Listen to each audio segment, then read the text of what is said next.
Assalamualaikum warahmatullahi wabarakatuh. Selamat siang Bapak Ibu semua. Bapak Ibu semua, terima kasih atas kehadiran Bapak Ibu semua di aula SMP Negeri 1 Sukamara.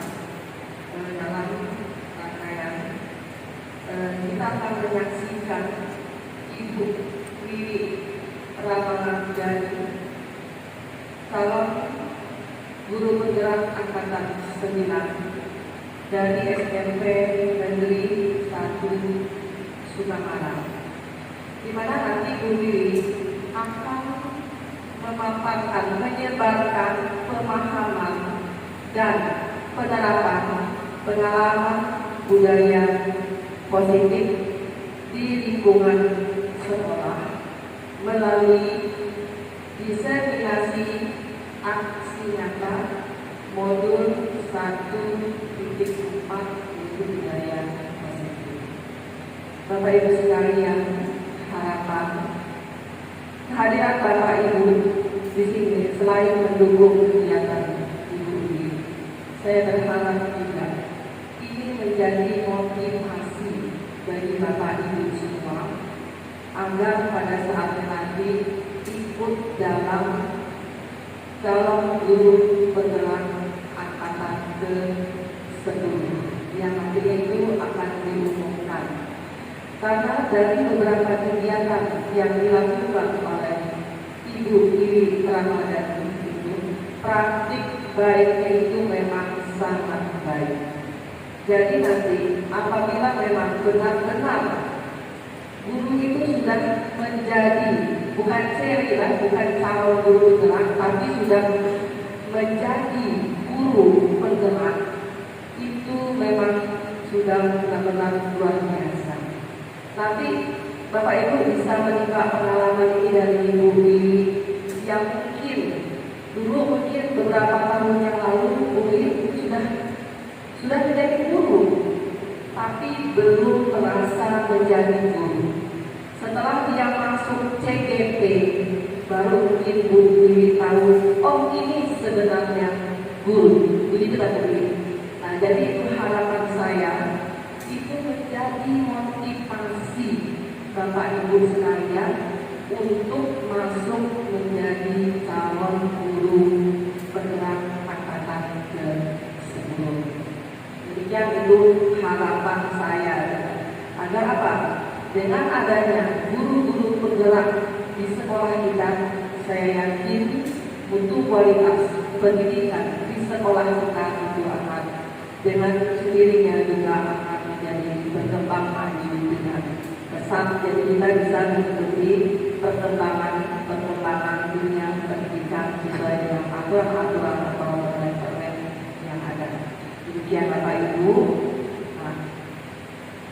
Pada hari ini pada saatnya saya akan membuka kegiatan pemahaman dan penerapan pengalaman budaya positif di lingkungan sekolah melalui destinasi aksi nyata modul 1.4 saya katakan dibuka dan dimulai. Demikian lebih dan kurangnya saya mohon maaf. Assalamualaikum warahmatullahi wabarakatuh.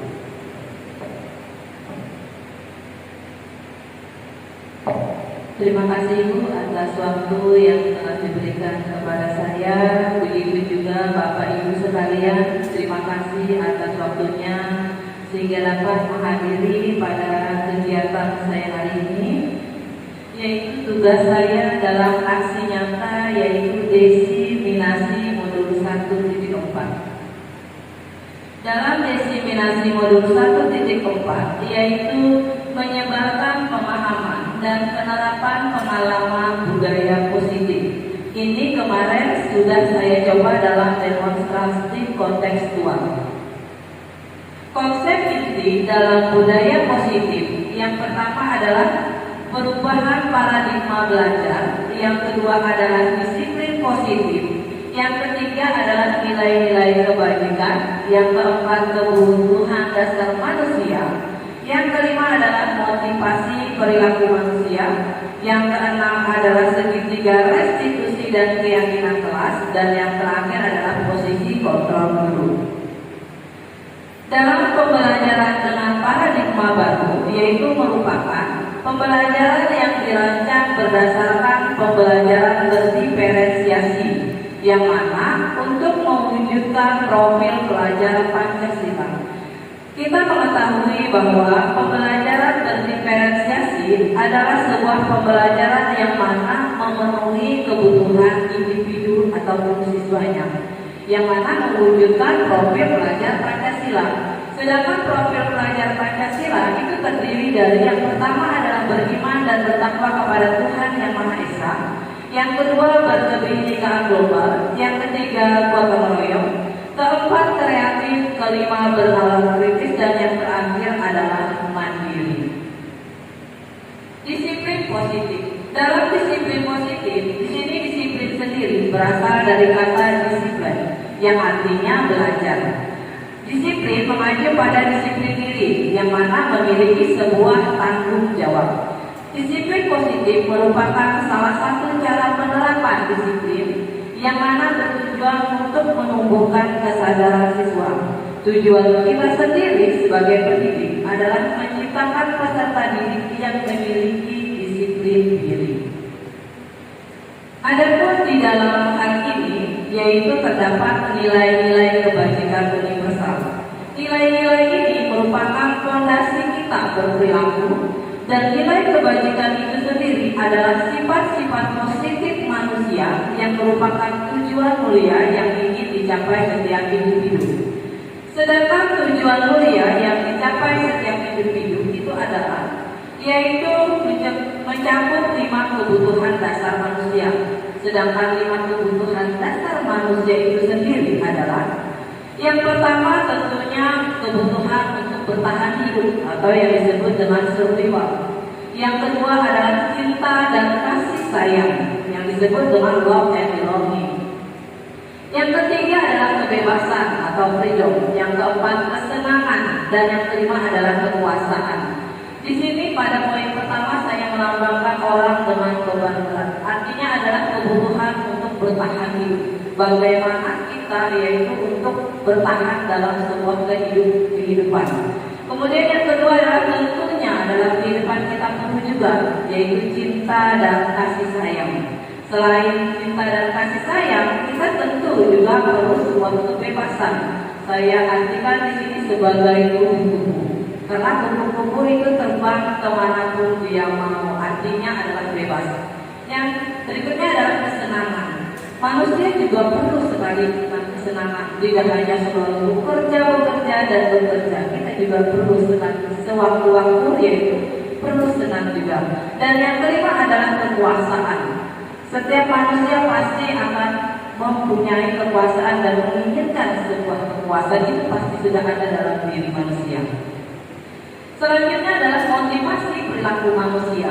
Motivasi perilaku manusia itu yang pertama yaitu untuk menghindari ketidaknyamanan atau hukuman. Yang kedua adalah untuk mendapatkan penghargaan atau imbalan dari orang lain.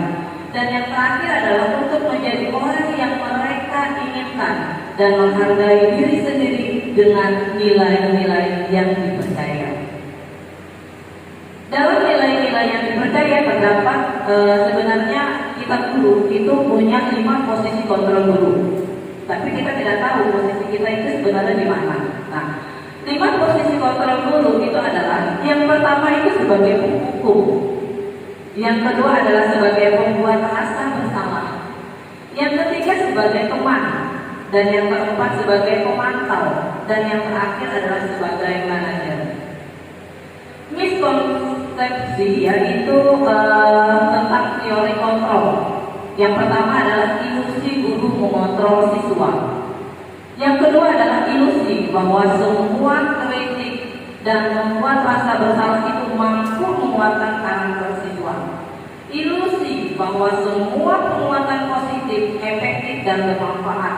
Ilusi juga bahwa orang dewasa itu berhak memaksa.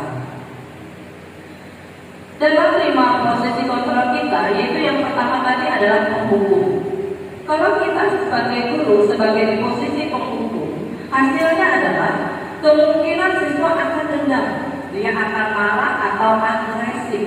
Misalnya, setelah dihukum, siswa bisa saja mencoret-coret meja ataupun melakukan hal yang lebih buruk lainnya. Bisa saja ketika guru pulang tiba-tiba ban dikempesin. Nah, itu bisa terjadi. Karena apa? Karena posisi hati anak tadi adalah dendam dan marah. Sedangkan posisi pembuat rasa bersalah. Kalau pembuat rasa bersalah, hasilnya adalah di sini kita lihat siswa akan merasa bersalah karena telah mengecewakan ibu dan bapak gurunya. Siswa akan merasa sedih itu bisa sampai pulang. Dan ini akan membuat siswa bisa menjadi orang yang gagal. Kenapa? Karena dia merasa dirinya tidak bisa membahagiakan bapak ibu gurunya. Posisi yang ketiga itu adalah posisi teman. Sebenarnya kalau posisi teman ini hasilnya sebenarnya bagus, ya. Siswa akan merasa akrab dan senang dengan guru. Ini tentu berdampak positif. Hanya saja, kalau kita lihat dari sisi negatifnya, siswa itu akan selalu tergantung dengan guru tersebut. Ketika siswa mempunyai sebuah kesalahan, dia akan mengandalkan guru lagi. Dia tidak akan mengerjakan tugas kalau tidak dari guru. Nah, seperti itu. Itu kalau posisi teman. Jadi terkadang kita bisa membuat siswa menjadi manja. Posisi pemantau. Kalau posisi pemantau, hasilnya adalah yang pertama, memang siswa memahami konsekuensi yang harus dijalankan apabila siswa itu melanggar sebuah peraturan. Contohnya ya peraturan kelas misalnya. Siswa yang melanggar peraturan di kelas, ketika dia diberi hukuman ataupun aturan ataupun ketika konsekuensi itu dijalankan, maka siswa itu akan diminta tinggal di kelas misalnya selama jam istirahat. Kenapa? Karena itu sudah menjadi konsekuensi ke kelasnya. Nah, jadi dia terbebani oleh konsekuensi. Itu kalau hanya sebagai posisi pemantau, kita hanya memberikan konsekuensi. Kita sebagai guru tidak marah, tapi kita hanya memberikan konsekuensi. Contohnya, konsekuensinya apa kalau kamu berbuat salah seperti ini? Nah, hanya seperti itu. Tetapi juga tidak baik untuk siswanya. Nah, yang terakhir itu adalah manajer.